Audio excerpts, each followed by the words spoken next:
So one of the problems that you have probably found in online learning, and you may experience in face-to-face as well, is when you have students that are, in fact, as a group, they're not quite giving you what you're looking for when it comes to their learning output, their assignments. There's something missing. You're not really getting a whole lot of dynamic work out of them, and they're doing fine, but fine is a really dangerous four-letter word in education. We really want to, push them to be really great. And online learning gives us the opportunity to do that. We'll talk a little later about personalized options and mastery learning. I mean, using these tools effectively can bring out the very, very best in your students if it's designed correctly. And so I put this idea under a category called designing for behavior, because I think a lot of people believe that you're designing online learning for learning experiences. And while that's true, really you're designing for a specific type of behavior out of students. You're trying to get them to do certain things. And if you think about it, it operates the same way in your regular classroom. The way that your classroom is situated, the way it's structured, and the routines that you have are designed to promote a certain type of behavior. You have them submit their assignments to the same box every time that they come in. You have them gather on the carpet, right after attendance is taken, or, whatever. So whatever your policy, procedure, whatever your layout of your classroom, that's really, that same principle can be applied in an online classroom.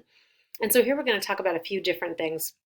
We're going to talk about ways to add to the classroom to actually create class climate and to have some of that sense of fun and interest in the way that you design your class so that students can feel that in an online class the same way that almost the same way as they can in a face-to-face. It's never quite the same. We'll talk about navigation and procedure quizzes, how to restrict your content, discussions as a particular example of how you can create discussions to get certain things out of your students, and then question types. And then finally, we're going to look at the test student view so that you know that everything is set up the way that you kind of expected it to look. So again, in looking at the demo unit, well, the first thing, let me point out the first thing here, these sort of just for fun content items. I would do this a lot in any class where the content is particularly challenging, or it's difficult, or it's controversial. So again, I come from my high school history background, social studies, economics, government. That atmosphere can be very contentious with students. There's a lot of debate, a lot of discussion, and you'll probably find that when you open up that box in online learning, students can really get into it in a way that's very different from the way that you might experience in a classroom. But also working with teachers at the graduate level and beyond, there are some things that are very tough, to figure out how to handle and how to work through it. And so often what I'll do is I'll add these sort of little just for fun content items, random YouTube channels that are just funny and interesting. If you are about to go into something very tough or very contentious, it can just lighten the mood. So really what I would do is kind of read the room and then interject these things. Feel free to throw them in, even if they're very loosely tied to your content. But if it gets students in the right mindset to learn, then it's got to be done. I mean, you can have everything set up perfectly and organized with incredible grace. And if they are not in the mindset to do it, they're just not going to hear a word that you have to say. So interjecting little things like that can be really helpful.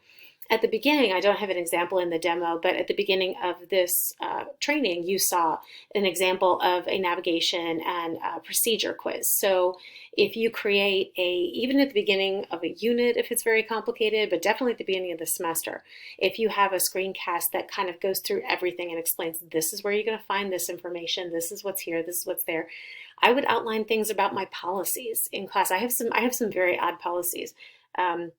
Students can resubmit anything at any time. They are allowed 3 lifelines in a semester. And I realize these are, like, I'm talking about graduate students, okay? So there are obviously some of these are not quite going to work the way that you teach for the grades that you teach and the students that you teach. But as I come up with examples and things, even if it doesn't quite fit your mold, think about ways that the idea, you might be able to get at the same objective that I'm talking about. So my objective in giving them 3 lifelines, for example, is that I don't want to hear excuses. I just don't. I don't want to hear, that something happened to your car or that your grandmother's sick. I mean, I want to be a sympathetic ear. I really do. But I hate being put in the position where I have to judge whether or not that is an acceptable excuse. It is a decidedly terrible thing for me to have to do that. I don't feel like that is my job. I'm not good at evaluating that sort of thing. And that's where bias, honestly, can really creep in. We noticed this very early on in online education, that we were giving exceptions and cases for our white students and not for other students. And that was a huge, and this is back in what, 2007, we ran these numbers and started to realize that we were doing this. Had no idea that was even happening. So that policy is an example of looking through that data and trying to figure out what we were doing and how we can fix that. So in creating things like that, you creating a policy like that, that's kind of an unusual thing that I put in there. I tell them, you know what, you definitely tell me if you're struggling with something. I'm happy to be a listening ear, and I'm happy to help you, or walk you through it and everything. But as far as deciding whether or not that's an acceptable excuse, I don't consider that my job. You get 3, and then I don't care for what reason. I don't care if they're applied retroactively. I don't care if you tell me in advance. You're allowed to submit that work, very, very late.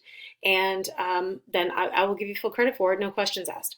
Beyond that, there's a late policy. And even beyond that, if we still have some more issues, that's where you need to go to academic affairs, or, in your case, you need to contact, your department chair, or one of the principals, or somebody to talk to and say, hey, we got a problem with this kid. So it's a good way to set up red flags, but that's an odd policy that not a lot of other people have. So that's the sort of thing that I would put in a course navigation and explain, this is when work is due. My work is due on Monday at midnight because I want them to work throughout the weekend, and I want to have at least one working day. So if they had a problem that I or someone at the school needs to deal with, we've got a business day to do it, and they don't miss a deadline. That just works for me, but it doesn't work for everybody. So when you create policies like that, and students need to know it, especially if it's something weird, like if it's something normal that everybody experiences, it's not that big a deal. But if you have unusual things, that's where a course navigation quiz, not only to walk them through all the different parts of your course, but to very specifically point out those policies that they need to follow that they might not really think of early on. So what I'll do is I'll create a navigation screencast and a quiz. I didn't give you a quiz, but I would, give a quiz on it, and I would restrict all of the other content until they got 100% on that quiz. And it was like a 5-question quiz, and it was super easy. And it's set up to, they could go back and take it as many times as they want to. I really don't care. I just need to know that they understand this part. That's the only thing that I care about. And there's a built-in motivator there, because then if they don't get 100% on this quiz, they just have to keep retaking it. They have to make sure that they get it before they can even get to the content. They can't even get to the graded items if they don't do that. So that's the sort of thing that's a behavior that you're designing for. I want them to read and understand the syllabus. That's the problem that I am attempting to solve. And this is a universal problem. All teachers have this problem. No matter what grade level you're teaching, somebody didn't read through the course policies or the syllabus. It could be the parents, it could very well be the parents too. So as we go through that, it's that sort of thing that you can build into your class to prevent that sort of behavior in your own classroom. Okay, so when I talk about content restriction, I'll go ahead and give you an example in the demo. I'll just show you kind of what it looks like here, because it's weird. It's very weird in Canvas. Other systems are much better at this than Canvas. It's kind of annoying. It feels like you have to do it twice. So all I'll do is kind of explain this. So let's say, okay, I've got the wrap up here. Let's say that in order for them to see this demo unit, they need to complete this final submission, okay? I need them to complete that before they will even access this. The first thing I need to do is go to the source. So what is the thing that they need to finish? I need to go into that module, and I need to edit that module. Now I need to make it a requirement, okay? So this module is not complete then until students complete, and I'm going to say very specifically, the final submission. And I could add like every single, if they need to complete the entire module, I just keep adding all of the requirements until they're all there. Annoying, I know. It would be nice if they said until they get them all done. Well, it does say complete all of them, but if you need something specific, like how it's done, let's see. Let me see if it does that. Yeah, they have to move through them in sequential order, but if you need them to do certain things with each item, then you need to actually go down here. So for final submission, they need to submit the assignment. I might even say they need to score at least, this much. But for this, I'll just say they have to submit the assignment, okay? So that means, oh, that's fine. All right. That means that in order for this to be complete, this has to be submitted, okay? Otherwise, that item's not complete. Now, what I need to do is go to the module that I'm trying to lock up, okay? I go to there, again, I click edit, and here I go to prerequisites. So I say, in order for you to even access this, you have to finish the wrap up module. And that's it. So as long as I have the wrap up module set and say this module isn't complete until these things are done, then I can say this will not be available to you until that module is complete. It's not quite as, like I said, as simple or as easy as you would find in other courses, but that's essentially how you do that. It's a really handy tool. It's very, very easy to use, or it's a really nice thing to have because it prevents them from skipping ahead. It requires, we'll talk a little bit later about mastery learning. So it's just a very, very handy thing, to have when you're trying to get a certain type of behavior.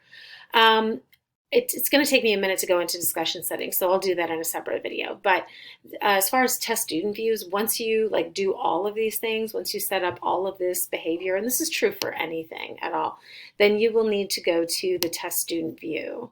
And where I go, there's a couple different places. I think I can go to home in yours for that. Let me see. Maybe I can. Yes, I can. Okay. You can go to home, or you can sneak down to settings over here. I know for sure it's in settings as well, but it looks like it's in the home key as well. So we will just go to student view, and then this will show you, so you can see, remember we talked about the organization, how I had all of that other junk in there. Really, honestly, if I were teaching this class, these last three would also go away because I would have them built into the appropriate places in the modules. It's not that you're removing that capability from them, you're just cleaning up their menu. So anything you can do to make it cleaner and easier for them to navigate is going to be helpful. So now I can see what it looks like, with the students actually. And so this is really helpful if you have students calling you and saying, hey, I can't see this module, I can't see, whatever. You realized you didn't publish it. You created it, but you forgot to publish it. That's 9 times out of 10, that's what's happening there. But this allows you to do that. And then what you can actually do in order to truly test something is to, for example, go into a quiz, and you could actually take the quiz as the student, and then the test student's grade will show up in your grade center, and it's just a really great way to practice and get a good sense of what is actually working in your class or not. So very, very handy tool. You can't go into individual students. Most of the time by most schools that is now considered a FERPA or a COPPA violation. But certainly administrators have the capacity to do that within the dashboard. So that's really helpful if you're trying to get, big picture through, one student's eyes. Very early in online learning, we were able to do that. And then the laws started evolving and they said, no, teachers can't have access to things like that. So they restricted it. But just know that this is still a very acceptable substitute. It at least gives you a sense of what's going on, and it helps you to troubleshoot with your students pretty easily.